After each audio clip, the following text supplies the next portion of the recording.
15 de diciembre de 2024, tercer domingo de Adviento. Viene uno que es más poderoso que yo. ¿Qué hacer? Es una pregunta que una persona puede hacerse de muchas maneras. Se puede hacer desde la total disponibilidad. Vengo a dar una mano en un momento en que hay mucho trabajo y estoy para lo que me pidan, dispuesto a ponerle ganas. ¿Qué puedo hacer? En el otro extremo, la pregunta puede estar cargada con un sentimiento de impotencia, cuando todo se ha intentado y nada ha dado resultado. Pero sin querer bajar los brazos, preguntamos, ¿qué más se puede hacer? El Evangelio nos cuenta que a Juan el Bautista la gente le preguntaba, ¿qué debemos hacer? La pregunta del qué hacer toma otro sentido. Al agregar ese qué debemos, está pidiendo una orientación para la vida. ¿Cuál es el marco en que le hacen esa pregunta al Bautista? La gente llegaba donde él estaba predicando. De esa predicación se nos presenta un resumen. Juan el Bautista comenzó a recorrer toda la región del río Jordán, anunciando un bautismo de conversión para el perdón de los pecados.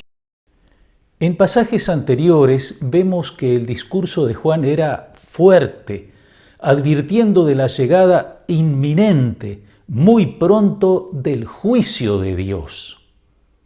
El hacha ya está puesta a la raíz de los árboles. El árbol que no produce buen fruto será cortado y arrojado al fuego. En ese contexto viene la pregunta, ¿qué debemos hacer? La pregunta llega desde tres grupos diferentes de personas y variadas son también las respuestas, aunque esas respuestas son útiles para todos, especialmente la primera. A la gente, a la multitud que le pregunta ¿qué debemos hacer?, Juan responde: el que tenga 2 túnicas, dé una al que no tiene, y el que tenga que comer, haga otro tanto. Es un llamado a estar atento a la necesidad del prójimo, a las necesidades más básicas como el alimento y el vestido, un llamado a compartir los bienes. Más adelante, en el mismo Evangelio de Lucas, encontramos la parábola del rico y el pobre Lázaro, que nos pone frente a las consecuencias de prestar o no atención al pobre y de compartir o no los bienes más elementales. Un segundo grupo que pregunta es el de los publicanos, recaudadores de impuestos. Eran considerados pecadores públicos porque cobraban intereses. Los jefes de los publicanos adelantaban al Estado lo que debía recaudarse y luego cargaban fuertes intereses sobre la gente. A ellos Juan el Bautista les dice: no exijan más de lo estipulado. Es decir, no abusen, no exploten a la gente. Zaqueo y Mateo, ambos publicanos, se convirtieron y siguieron a Jesús. El tercer grupo que pregunta ¿qué debe hacer? Es el de los soldados. La respuesta de Juan es: no extorsionen a nadie, no hagan falsas denuncias y conténtense con su sueldo. Los tiempos no han cambiado. Las necesidades humanas más básicas siguen insatisfechas para muchas personas. Los funcionarios públicos están tentados por diferentes formas de abuso de poder en beneficio propio. La corrupción existe desde siempre. Las acciones concretas que Juan propone ante la pregunta ¿qué debemos hacer? Tienen un objetivo: reencaminar la vida hacia Dios.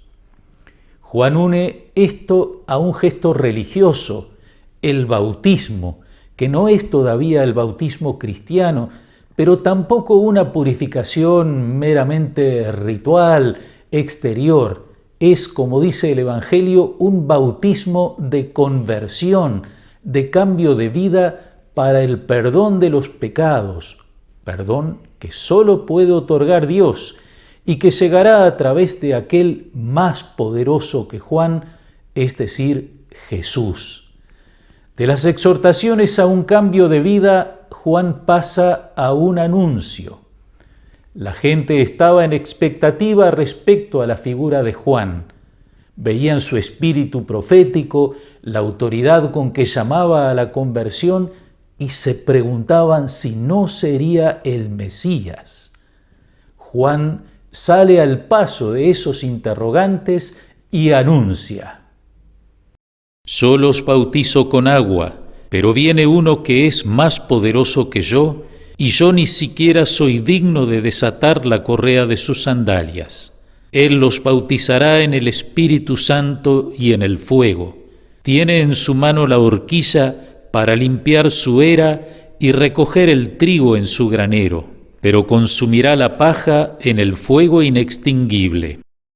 Uno que es más poderoso que yo, ese es el Mesías.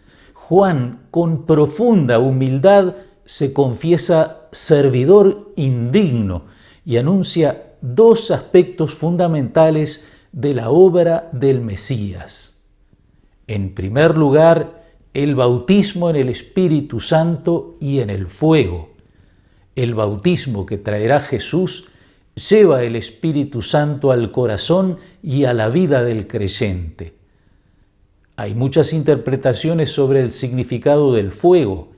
En la obra de Lucas, en los Hechos de los Apóstoles, el fuego está identificado con el Espíritu Santo, tal como aparece en Pentecostés.